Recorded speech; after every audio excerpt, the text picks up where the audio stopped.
A new grief center is open in the 901. So we're talking about how important and significant this is for all of us in the Mid-South.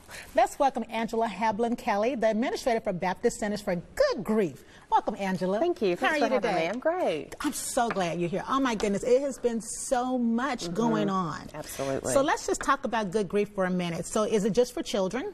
No, our program has been around for 25 years. We're actually celebrating 25 years this year, and so thrilled to be able to add Dorothy's Cottage. But we provide comprehensive grief services for children, teenagers, and adults. So that's individual counseling, grief groups for all ages, camps, retreats. All of that is open to the entire community, and it's all free of charge, thanks to our generous donors and sponsors. Wow. Yes. So you just, how do you get in touch? Like, walk us through the steps, because I'm just so glad to hear that, because I had no idea. So we're all mental health providers that work in our offices, but we want to make it easy for the community. So all people have to do is call themselves. They don't need a referral or anything like that. So they just call our office directly.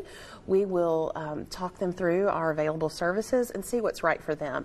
That's the other great part of our program, is it's so individualized. Some people may need the individual counseling. Some people really may just need a grief group to be with other fellow grievers. Share. Absolutely, absolutely. So when you meet someone and you kind of find out maybe they need a little more personal or attentive detail, do you kind of recommend that they kind of scoot to the side and kind of maybe go individual as opposed to a group? Yes, we definitely assess everybody, and even within a family, one family member may need one thing and one may need another, and so that's really something I'm proud of that we're able to offer, is that individual grief care, like you said, for all ages. Yeah, because sometimes it's hard to discuss things with family members. You may want to keep something private and just share with an indivial. Right. You know? We see that with families. A lot of times families try to protect each other, or they'll think, well, she's not crying today. It looks like she's maybe not having a hard day, so I don't want to bring it up. And so a lot of times that can be kind of a secondary loss within families, is all of a sudden we're not talking to each other when we're all hurting. And so we really do work to try to help families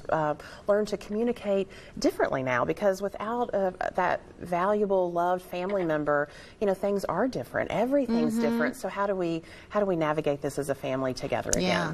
How do you kind of deal with when it's so much, I don't want to say so much death around us, but just, well, it's kind of been that. It is. That's just been toppled on top without becoming numb and assessing what you feel.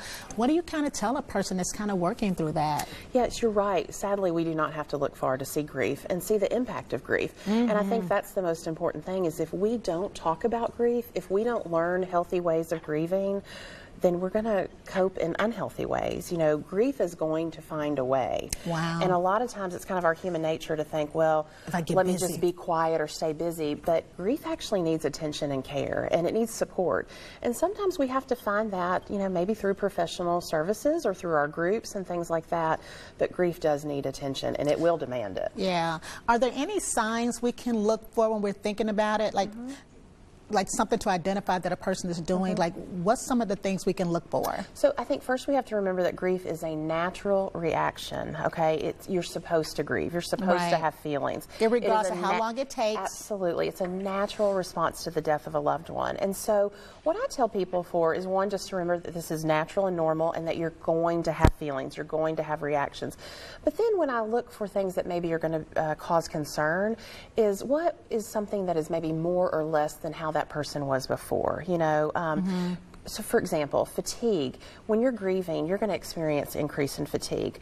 So are we staying in bed 3 days, or are we at the point we're staying in bed 2 weeks? You know, we want to kind of look for those extremes in either more or less than that behavior. Maybe like fighting to be active and do things that normally just you jump out of bed to do. Right, because a lot of times, again, it's human nature. Let me stay busy, but a lot of times when we go to bed, when we finally slow down, our brain will say, oh, she's going to settle down now. I have some things I need to think about, and then that's where maybe the grief will start flooding you at that moment. So more anxiety on top of that. Absolutely. All right, Angela. Okay, so we're going to take a quick break and share about Dorothy's Cottage when we return. See you guys in a minute.